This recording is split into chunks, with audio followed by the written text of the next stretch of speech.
สวัสดีครับมื้อนี้หมารวยพามาตามในทางคนบอกน้ำร้อยเอ็ดนะครับเพิ่นให้มาแล้วด่วนๆเป็นคนฟันแม่นนะครับให้พี่ได้เคยตามทางหมารวยให้มาแตะก่อนก็คงสิฮู้ว่าเพิ่นแม่นอีหลีนะครับงวดนี้เพิ่นฝันดีคักเพิ่นว่ามั่นใจบ่น้อยก็ลาวลองไปติดตามกันเลยครับ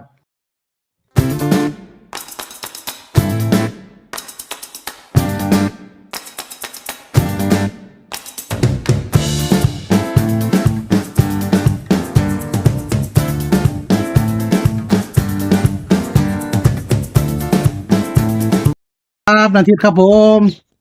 ครับสวัสดีครับFC หมอรวยทุกๆคนนะครับเนาะอืม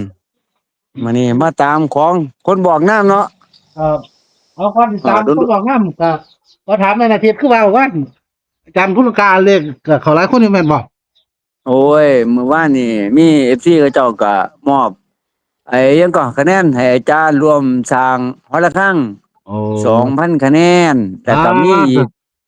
ผู้บอกน้ำอีกเท่าไหร่วะ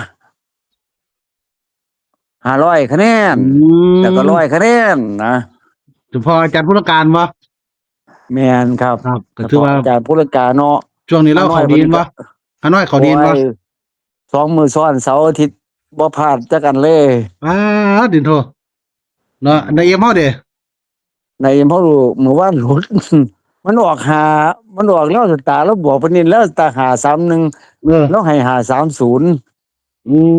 มมันออกเตรียมเดียวเนาะเอาก็ตามแม่ต่อนครับทั้งช่องคเฮารับผม ก็ได้ทั้งเอ็ม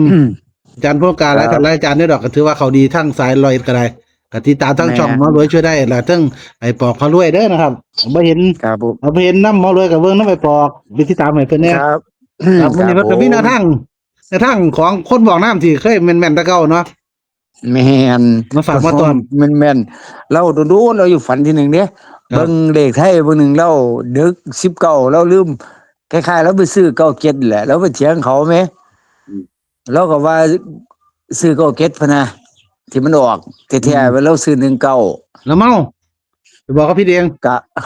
แม่นโอ้พอพี่เตียงจมตัวละ100คูณ100บ่เด้เราเล่นอ่านะไม่เจ้าของน่ะเจ้าของน่ะ97ตัวเดียวแต่ไปบอกเขาตอนเมาน่ะบอก91แม่น บัดเช้าเมาไปเถียงเขาบัดเนี่ย เถียงเขาเรียกออกแล้วโอ้ยตายรัฐบาลไทยนะออกแล้วออกแล้วก็ว่าแล้วถึงเนาะโอ้เออยก็ถึงแล้ว100คูณ100ว่าแล้วว่าไปเถียงเขาอย่างดีเดี๋ยวเขานิวเขาอันนั้นมาช่วยเบิ่งปากบ่ออกเลยว่า เออเดี๋ยวมาถ่ายคลิปวิดีโอไว้ โอ้ยข่อยก็เลยว่าโอ๊ยตายว่ามื้อนี้เพิ่นว่าเด้เพิ่นมักไทยเด้อลาวมื้อนี้เพิ่นเน้นน้อยกับเราเลยโอ้แต่น้อยว่าเรากว่าลาวเลยเนาะไทยว่าเราฝันดีหลีแล้วว่านะ อืมระวังไทยนำแต่ว่าก็ต้องค่อยย้ำทีนึงก็ได้เนาะให้บ่เปลี่ยนแปลงเนาะไทยแม่นเราก็บอกอยู่เยอะสัมภาษณ์ในทุนนี้สัมภาษณ์ในเฮ้ยดอกบ่พะเนาเอาแต่แนวทางก็ได้ดอกพะเนาว่าเราเป็นคนอยากอายอยู่แล้วนะแม่นมันโอ้หมอรวยแม่นเนาะก็มันลงรู้ตัวเนาะให้แม่นเรามาลงไทยผ่านเนาะเลขตัวเดียวหางเดียวก็อีกคักเนาะแม่นเราได้หางเดียวเลยดิ โอ้ตายจะคือบ่ได้เนาะเพิ่นจะบ่ได้ไปสอบบ่โอ้ยบ่ไปสอนแล้วมัน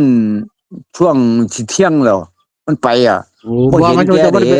จะบ่ได้เรียนหาเลขนำเพิ่นบ่บ่เห็นแก่เดบ่เห็นกันเลยบ่ได้แม่นเราไปตัดหญ้าหรือไปรับจ้างอิหยังนี่แหละแล้วบ่เห็นเลานะครับเอาบอกความฝันเลยนะเทียนเราฝันเราฝันเมื่อคืนแล้วว่าเราฝันว่าไปบ้านเก่าแล้วคล้ายๆเฮียนเก่าแหมเฮียนเก่าเล่าแต่สมัยแล้วเด็กน้อยนะอืมอืมเราบ่กำบัดนี้โอ้บัดนี้ก็มีควายตัวหนึงลามอยู่ในเฮียนแหละอืมอืมแล้วว่าบ้านเลขที่เนาะหมดเลยเบิ่งเด้ออ่าบ้านเลขที่19/4อืมอืมนะว่าบ้านเลขที่19/4เราก็เลยว่าเอ้าข่อยฝันดีคักขนาดที่ข่อยฝันเฮียนเก่าข่อยสมัยก่อนพุ่นแล้วว่าอืมอืมอืมกล้วยเข้าบ้านพร้มีอมควายตัวหนึงอยู่ในเฮียนอืมจะมาติดซีตัวเดียวเอ้าก็ที่4แล้วบ้านเลขที่ก็19/4เนาะบ่เราบอกว่าให้เล่นตัวใดโอ้ยแล้วก็มัก19แล้วเรามัก19บ่ เมียนตัวนี้แคทเลยเด้อว่า อืมอืม อืมเอ้าเจ้ามันใจมันว้ายคนมันใจเลยขอยฝันดีขนาดนี้นะแล้วว่าเบ้ยบ่เคยฝันเห็นเฮียนเก่าจักเที่ยแล้วว่านะ อืม อืมเอาลองคุยเบิ่งอีกเด้อเพิ่นน่ะว่าคุยแล้วตีบ่คุยคุยก็ซี่แหล้วแล้วว่าแล้วตีตัวไหนแล้วตีให้บ่แล้วแล้วตีซี่ตีเออซี่64บ่ขาเด้แล้วว่าโอ้คุยสีขาแล้วเป็น6ก็ได้เนาะการ60ในหนึ่งตัวเลยลืมตัวนี้แม่น194 164ไปแล้วแหละ เออ16นำเนาะจุดแมกันเนาะนกันให้เล่านำนะแต่ว่าระหว่างมื้อนี้กันคันคันเนาะบ่น้อยอืมบ่ต้องถามเด้อแล้วว่า อืมอืม แล้วก็ว่าซั่นนะบางทีมันก็ธรรมดาบางทีบ่ไปน้อยก็ไปลาวก็ได้แล้วว่าจังซี่นะแม่นแม่นตามฮอดรัฐบาลไทยก็ได้เลยแล้วบอกข้อือยฝันดีอีหลีมเลยเมื่อคืนเบิดคืนเลย ครับไปพอเลาพอดีนะก็เลยถามแกพอดีนะอืมเดี๋ยวก็จะให้หมอรวยตีดอกเถอะเนาะข้อยก็ตีว่าเป็นว้ายตีคือจะบ่เป็นมานเลขที่ข่อย19นั่นแล้วอะ มักตัวเดียวเลยเหรอเด้อ เอออืมฝันเฮียนให้สั้นแบบนี้แม่นแล้วว่า บ้องประวัติของอันคนบอกน้ำร้อยเอ็ดนี่คนฝันแม่นมันบ่ถ้าแม่นมาแต่ใดเอาบ่เจ้าก็เห็นแล้วตัวแล้วเจ้าลงเห็นอยู่ตลอดข่อยต้องการEFCเพิ่นได้ยินนำความหมายข่อยน่ะแม่นเพราะเนี่ยโดนแม่นเด็กอืมรัฐบาลไทยนี่บ่ค่อยพลาดปานใดดิอืมคือคนต้องการอืมบ่รวยนี่คือต้องการอยากให้ EFC รู้นำว่าเพราะว่าบางคนเพิ่นบ่เคยฟังนำเฮานะว่าคนบอกน้ำร้อยเอ็ดนี่แล้วเป็นจังไดแล้วแม่นบ่เจ้าแม่นเคยยินแม่นแม่นเคยเห็นไหมแม่นมากเพราะแม่นเนี่ยมากแม่นมากเลเอยบ่อถือประจำเลย อืมถือแทบคล้ายๆว่า4งวดนี่แล้วรัฐบาลไทยสิพลาดทุกงวดนะเราสิเป็นคนมักรัฐบาลไทย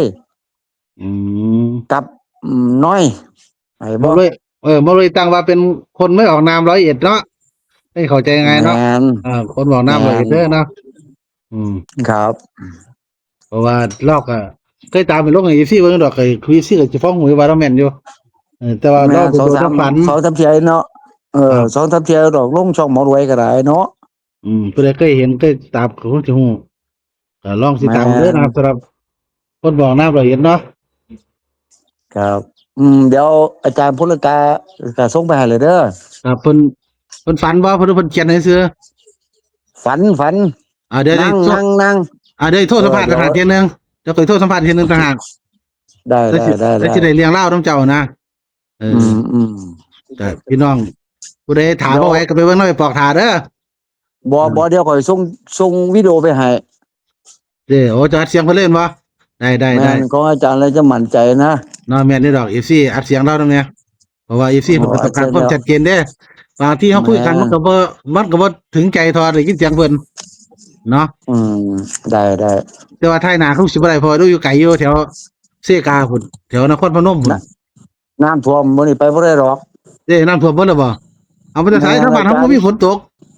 โอ้ยอากาศเมื่อจุดท่วมแถวนั้นอาจารย์ได้พายเรือแล้วมั้งวันนี้อาจารย์อยู่อันลงต่อให้เฮาอะนะโคตรจังได๋เด้อเฮาคือบ่มีฝนนครพนมท่วมเบิดแล้วที่อ้าว การตกแล้วว่าตกจนบ่มีมือว่างเลยอาจารย์ เด้ อาจารย์ โอ้ เพิ่นบอกนะแม่นเรื่องสั่นเนาะเอาสรุปเนาะอาจารย์ สรุปว่าคนบอกน้ำร้อยเอ็ดเนาะเพิ่นว่าฝันว่าเห็นบ้านเก่าสมัยพ่อสมัยแม่สมัยเพิ่นเป็นเด็กน้อยว่าซั่นบ้านเลขที่19/4ในฝันได้เห็นกล้วยตัวหนึงกล้วยตัวบักใหญ่ว่าซั่นตัวงามเพิ่นว่ามัก19นะครับหมอเลยก็ลงให้เป็น3ตัว194ตัดให้19 94 14ตัวกันก็คือ16 64เนาะครับผม เพราะว่าโจกให้หมานนำมันคนบอกน้ำร้อยเอ็ดเด้อคนฝันแม่นนะครับเดี๋ยวครับ ตาม ผม เดี๋ยวไทยตามให้นำเพิ่นแม่นทักไทยก็ได้ติดตามกันครับ